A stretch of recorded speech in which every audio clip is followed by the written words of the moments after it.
Right, on the docket today is a piece by Kaija Saariaho called Lichtbogen, and in my spreadsheet I had this listed as chamber orchestra, but it's only 9 musicians. It's a nonet, so it's really stretching the definition of chamber orchestra, but I think I'm still going to cover it just because I like this piece and I haven't listened to it in a long time. So it's for 9 musicians and live electronics. The instrumentation is 1000, 0000, percussion, piano, harp, 11111. So at this point, it's not even that practical to use orchestra numbers because there's no brass. But the flute doubles on piccolo and alto, and the percussionist has to deal with vibes, marimba, xylophone, glock, crotales, bass drum, and suspended cymbal. And there is an extensive list of crotales. It looks like just one note more than 2.5 octaves. So, and like the glockenspiel, the crotales are sounding 2 octaves up. This piece was commissioned by the French Ministry of Culture, and it's dedicated to Paul Mefano. It was written in 1992, and it's about 16 minutes long. There are some general remarks here that Kai has given, which explain how to read, for example, microtonal accidentals and gradual changes in playing and string techniques. All of this is pretty standard stuff. She has this notation for breath tone in the flutes, which I haven't seen before. And she calls for the flute to speak phonemes into the instrument and gives a list of symbols from the International Phonetic Alphabet. Pretty much every sound is common to English except for the German ach or ch, and the German Fühlen, Ö, and the French R. I'm guessing that's the like palette R.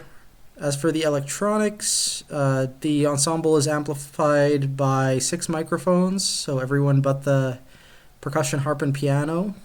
And this sort of dates the piece here. The reverb should either be a Lexicon PCM 70 or a Yamaha Rev 7. The harmonizer should be an SPX 90. And the mixing table, I mean, this is standard. The mixing table should have 8 ins, 2 outs, 2 auxes, because you need 8 inputs, 6 for the microphones, and 2 for the effects, which are in effects loop. So there's no like digital signal processing like with Max MSP or any sort of computer involved. It's just these either digital or analog devices, really. And she even gives the like how you're supposed to tune these specific pieces of equipment, etc. So if you are trying to use like older gear or analog gear in a piece, this might be a good way to see how professional composers write performance notes for such a thing. A little bit about Kaija Saariaho.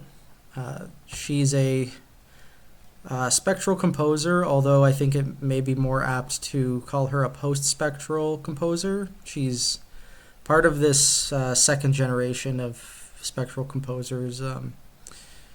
If you look at her works list, it's really impressive in terms of size. Like,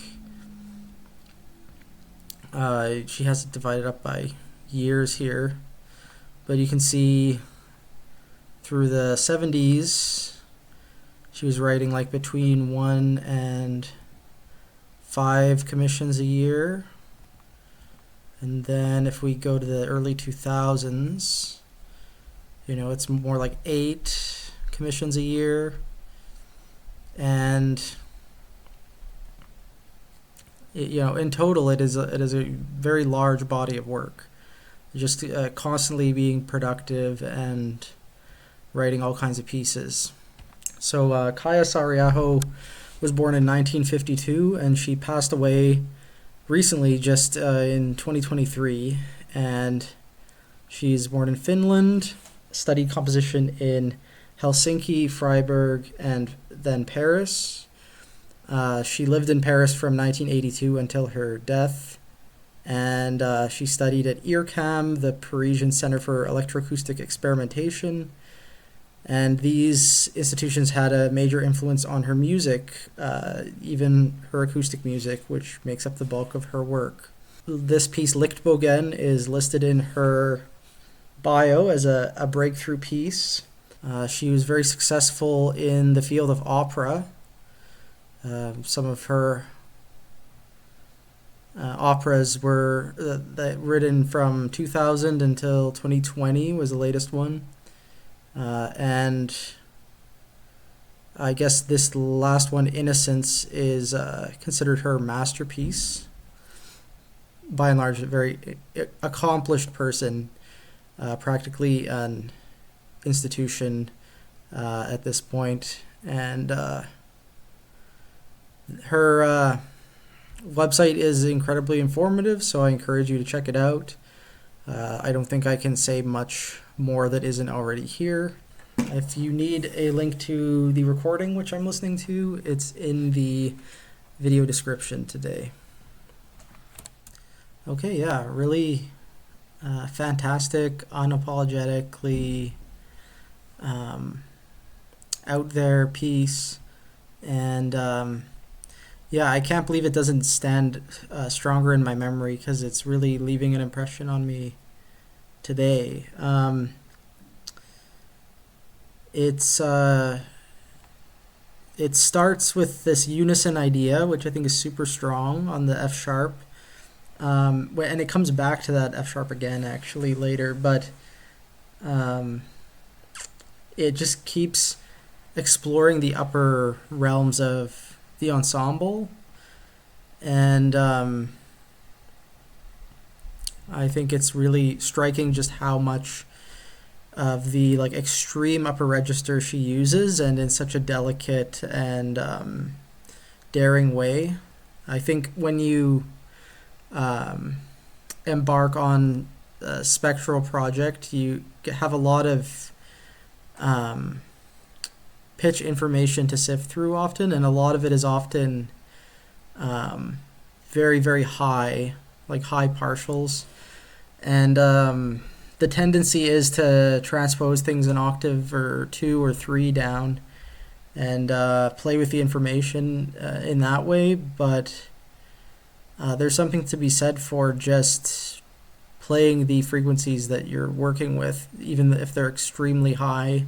The rhythmic textures throughout the piece were really engaging. There was always this layer of sustain and this rhythmic layer, and it felt very sparkly and loose, and but the rhythms were meticulously notated, and there were moments when, like at the end here, where the rhythms come together in sort of a metered thing, but it all felt rhythmically very carefully controlled, and I imagine a lot of planning went into it and transcribing. Also, I think the electronics, while subtle, really went a long way.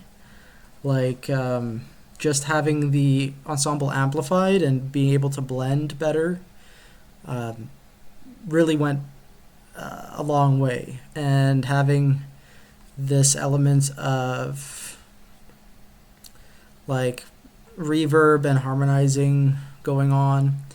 Um, it just made everything that much more accessible and also intriguing.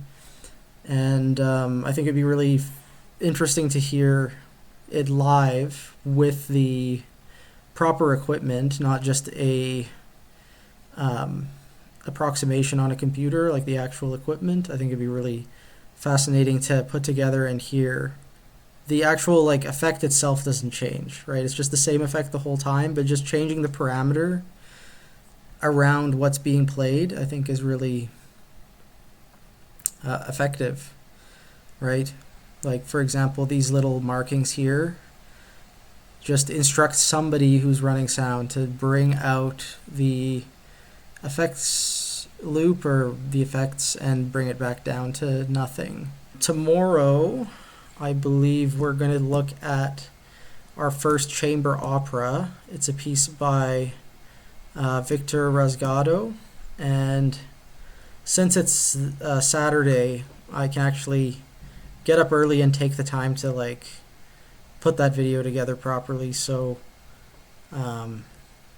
hopefully that'll be a lot of fun, and it'll be a new piece for most of my audience here.